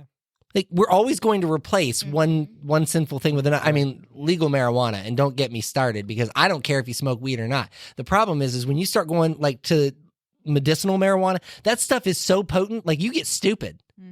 To me, it is no different than somebody who's going out and drinking or like I'm not talking hard drugs, but there's a certain truly level of believe inhibition. I truly believe that is a gateway drug. I'm not saying it's. I've never done it. I have, but not enough to. I haven't. So. Yeah. I believe it makes people lazy. That's what I I think. agree with that. But my problem is so you smoke weed, but then you try to drive a car and you're driving 12 miles an hour in a 70 mile per hour zone. That to me is just as dangerous as somebody who's drunk exactly. and swerving. Yeah. Like there's a certain level of risk that comes with that. Oh, yeah. So Yep. that's one of those like, well, what are you going to do? The hard part is, people can smoke and then come to work. Or And they're like, smoke well, at work. No, they're not supposed to smoke. Like my policy says you can't smoke at work. Oh. But it would, to me, it's if you drink in the car before you come in, it's really no different. But they can say I smoked yesterday. There's no way for me to know that. So Yeah, you can't. I mean, you do a urine test. Gonna be there. It's going to be there. Yep, it's gonna Right. be They there. can say anything. I look at. Do you want to work in a coal mine with all that heavy equipment? Yeah, With Somebody exactly. that just burned one. No. before they got Yeah. out of the car? no, Roger says, yeah, he does. I mean, I'm sure they're out there. Oh, Yeah. no. Never mind. And then, I do. Yeah, Roger's got know, one. or a nurse that Yeah. burnt one before she Yep. came in. Did you ever watch Nurse Jackie? Oh yeah. Yeah, it's like Mm-hmm. you get somebody with problems like that, you have no idea what you're up for. I love Nurse Jackie, by the way. It's one of my favorites. It was one of my favorite shows. That nurse that patient hadn't had a pain pill for 5 nights, and by golly, they had to have 2 this night, and they have to have 2 pain pills every night you're on. I worked with a few of those nurses. Mm-hmm. Yeah. Yep. Well, and then I saw there was a documentary about a guy who was basically killing patients. Oh, yeah. We watched that. Yeah. Like Yeah. that stuff happens every day. We Yep. just don't know it. You just Yep. it's part of life. Crazy. It is. I remember when I Well, my first... question on that whole thing was, somebody should always be in the Yes. surgery room documenting everything he's doing. Or the lab room, like Yeah. she was taking. I don't care how good you are. There should always be Yeah. somebody like. But Wait, I'm thinking But- the nurse that was taking was it fentanyl or what do you inject in? Yeah, and instead the patients were just like getting fluid, like, and they were going through these crazy procedures, and they're like, I'm no feeling all this pain. Why am I You aren't feeling all this helping me a pain? bit. but here's the thing. Both of you work in nursing, maybe not actively on floors in hospitals, but you also understand what it is to be short-staffed. And so when you don't have enough help, you're doing things that Yeah, you know you yeah. shouldn't be doing. Like that's not Yeah. protocol. That's not how we do this. Yes, there should be 2 people, but the only way we're going to get 2 people is to wait till noon tomorrow. Right. And this has to be done now. Yeah, yeah. I think about when Jackie was in the hospital and she had such great care. Like there were always multiple nurses, but they were training too. They were learning. And so they wouldn't have known had something been going on that was maybe irregular, right? Because they're like, okay, we're going to do that. And it was happening so fast, even while we were standing there, that you couldn't possibly know what all was happening. Like they're moving this bag from here to there and there to here, and they're changing this med and changing that med and push this, push that. It was crazy. Those ICU nurses, when she was starting to crash, they worked like a well-oiled machine. They were the morning I was there. there was 5 of them in there. They each knew what their job was, and they just did it. They didn't care if you were, they're not watching, paying attention because I got to do this. Right. It was amazing. So nurse, you're talking about Courtney's mom. Yes. Yes. I thought it was a TV show. No. I'm Courtney's like, mom. what is this TV Come on, show? Sid. Courtney's mom. Catch Get up. on the train. Catch up. Get Catch on up. the train. Oh, Yeah, sorry. that was wild. That was Yeah. wild to see all of that stuff happening. And what was even crazier was, I don't know, it was 3 or 4 days later. I can't remember the exact time frame. Courtney called me and said, hey, Jackie would like to see you, if you can come up. I walk up there. She's sitting up in this bed, like looking mostly normal. And I'm like, I don't know how that happened because the last time I saw her, she was intubated and like had tubes and hoses and cords and cables and like they were everywhere. I was like, this isn't possible. But they took great care of her. They did. But the problem is again, when they're short staffed, they can't always do those types of things. And I'm not saying that hospital has that problem. Right. But there are hospitals who do have that problem. Well, what they do. That's why nurses should make more money. By the way. That's why now that your emergency rooms are such long waits. They're like, well, man, they must be really busy tonight. They must have every room filled.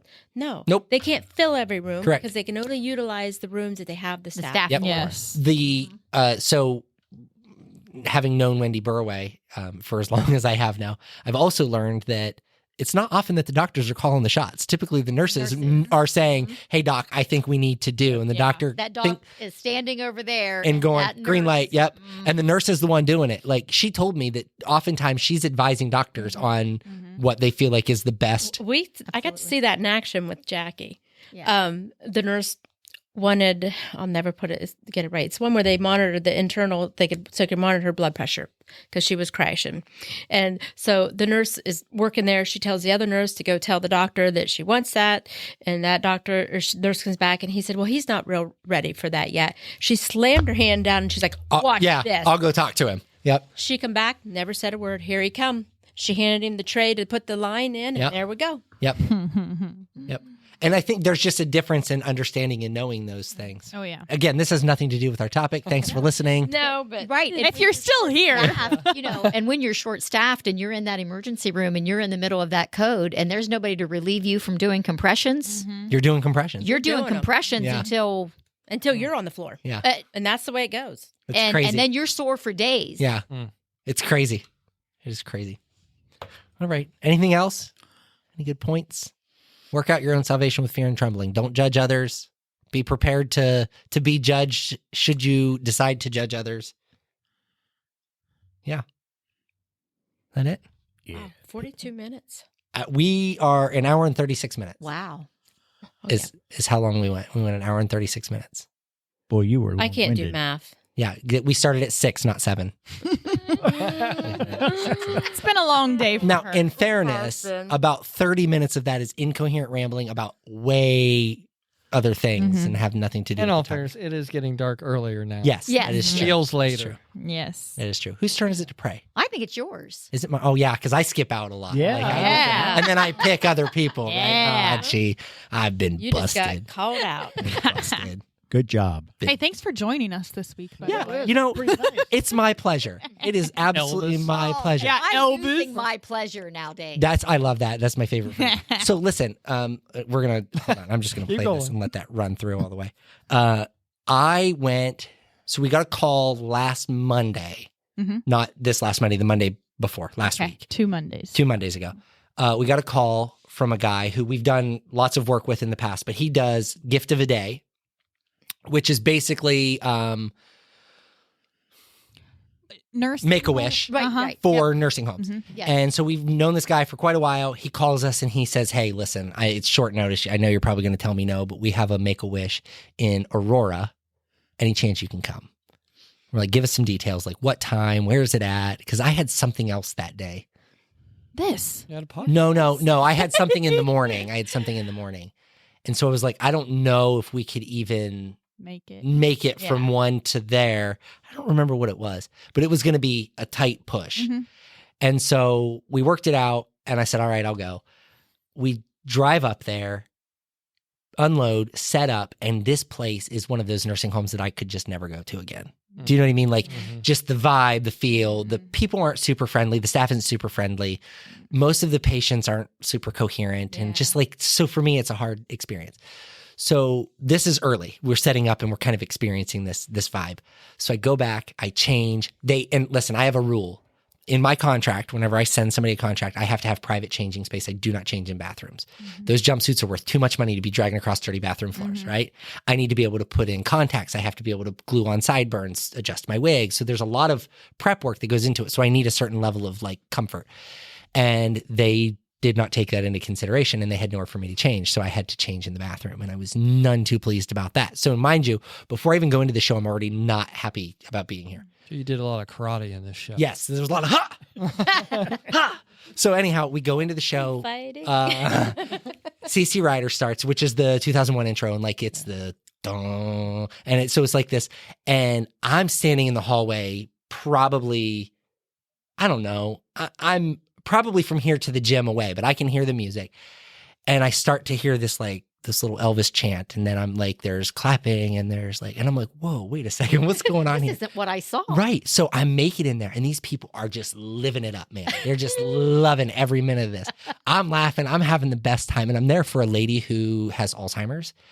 She doesn't remember much of anything. Like, so like, I'm talking I bet she could sing with you. From minute to minute. She had no idea what was going on. So like 1 minute she'd be lucid and she'd be so excited to see me. And then all of a sudden she's like, who are you and why are you here? So we dealt with that for a little while. Her daughter was there with her. And when she gets into that moment where she's realizing what's happening and she gets out of her chair and she's hugging me and she's dancing with me. And these people are just losing their freaking minds. Okay. It's just, this place is blowing up. Then she's like, she's not feeling well. So they take her back to her room and we continue with the show. We wrap up the show. And I look over and there's this I assumed little Italian lady who didn't speak English. That's what I thought. Okay. It turns out she is also a Alzheimer's patient. She's on the memory care wing.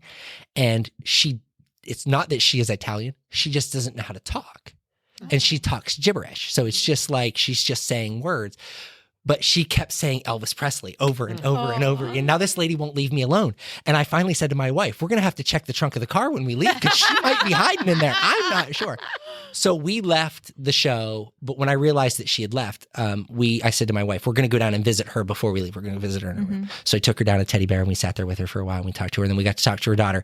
And she's originally from Pennsylvania. She had an Elvis tribute artist. She followed all over Pennsylvania and he refused to come. He would not come. Wow. And I said to my wife, see, this is why we do what we do. It was worth every minute of that trip. And it was a miserable trip. Like, it's not a hard drive to Aurora, but it's an hour and 20 minutes, then set up, perform the show, tear it down, bring it back, unpack it. Like, it's a lot of work to do that, but it is worth it every single time we get to go. So we're just like, when I miss these, that stinks. But I was so like, the drive back home, I just kept telling Alyssa, it's like, you can't, there isn't much fulfillment that comes that's greater than that. Yeah. So Yeah. that's why we do what we do. That's right. But all right, I guess it's my turn to pray. Or not. That's okay too. Oh, I'm turning up the wrong one. Heavenly Father, we just thank you for this day. Father, for our time together. Father, I'm praying right now for all of those who are lost and just trying to find their way. Father, I pray that you continue to lead them, guide them, direct them. Father, allow them to understand the importance of working out their own salvation with fear and trembling. Father, that they would seek your face in all decisions, that they would be able to look to you for the answers in right and in wrong. Father, don't look to we're praying that they don't look to the world, that they don't even look to other Christians, Father, that they come directly to you, directly to the throne room and just pray it out with you, Father. Father, I pray that you're working out miracles in great and mighty ways. You're allowing people to just see the magnificent glory that comes in being a child of God. Yes. Father, I pray for every person in this room for traveling mercies. Father, I pray that you continue to lift us up, give us strength and encouragement. Yes, Lord. We pray all of this in your precious Son, Jesus' name. Amen. Amen. Amen. Hey friends, Pastor Michael again. If you've enjoyed this podcast, you should consider joining us on Sunday mornings. Our address is 1943 North Water Street Extension in Yorksville. We'd love to have you join us for an in-person service.